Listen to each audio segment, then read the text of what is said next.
second half of the season, you guys have obviously been a lot better defensive team than the first half. I know it's kind of a lot of little things that probably contributed to it, but as you reflect back on, what do you think maybe some of the keys were collectively for you guys to evolve the way you did? I'd probably say, based on how we started the season, just keeping 11 men on the field. That was the first thing.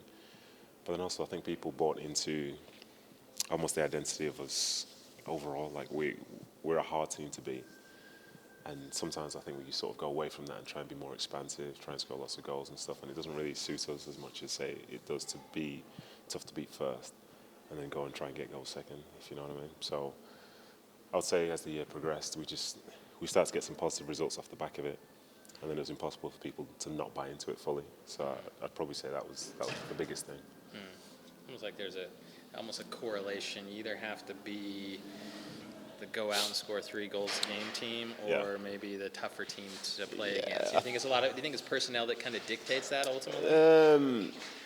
Maybe at one point it was, but the fact is, the club has the identity. You know, it shouldn't necessarily be just about who's in the side at any given moment. Like, we do have people in the team who can score goals, but those people appreciate they have to work hard defensively as well, because that's the only way for us to really have been successful. Like, we've not scored as many goals this year as we would have liked to have done, but the fact that everyone's defended well together for the majority of the season is why we finished third in the league. Does that mentality, I guess going into the playoffs where chances typically are harder to come by, does that, I don't want to say give you an advantage, but do you feel that kind of gives you that confidence that you can play that style because you've done it all year, or most of the year? Yeah, to be honest, we tried to do it at the start of the year, but it just wasn't quite working out. I think we're confident anyway. I think most of the teams, pretty much every team in the league is beatable. Like, there's not been a team that's gone the whole year and not lost a game. So with that in mind, you know that you can go out on any given day, and if you perform well, you'll be in with a chance.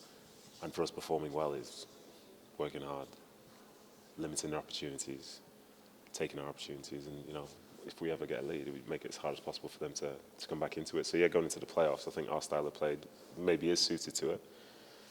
But then also we need to be adaptable, because if it turns into a shootout, we need to be able to cope with that as well. Your opponent going into the game, and you played them twice, they've beat you twice. Do you think, how much does that play into the preparation of needing to make maybe changes that didn't work the first time, 2 times? Looking back at those 2 games, I think the biggest change would be just scoring some more goals, to be honest. Because I think, especially in the second game, I thought we deserved to at least come out there with at least a point. I think we controlled long passages in the game, and that was them at home as well. So they are a good side, and we do appreciate that they have beaten us twice before, but we've never left those games thinking we've been completely outplayed. I think they're probably surprised that they've come away with 6 points from those 2 games against us. So, like I say, we know what we need to do. I think we've played quite well against them before, but we just need to convert our opportunities and then really allow the momentum of the game to go towards us.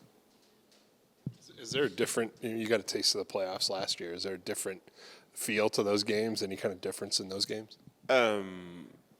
It is different, yeah, because, you know, it's especially with, like, for example, with the LAFC game, it's 1 game elimination. So you can't be leaving the game with regrets about maybe we should have done this, maybe we should have done that. Like, you have to know what your job is, and you have to do it, and then hope that other things go your way. And it's exciting. I think the game that we play, it's great to play for 3 points, but I think the games which you remember the most are the ones which are for that little bit more. So I think based on the experiences we had last year, and to have the opportunity to do it again this year, I think people are excited for it, and you'll be able to feel the energy in the stadium, be able to feel the energy on the field, and just know that it's a real big game. And then is there a mentality shift at all in the locker room heading into play? Well, it's an appreciation of the fact you have to win a game, but overall, I don't know. I don't think so. I think we've been really close for the past 3, 4, 5 months. Although results haven't always gone our way, we've always been close, and we've always been very driven. And now the goal changes, because it's each game at a time. You know, you can't think about the game after this game, because this could be your last game. But you want to finish the season with 4 more games now. So you're just looking at the opposition, and you're really focusing on everything that they do, understanding what you do, and figuring out how to win the game.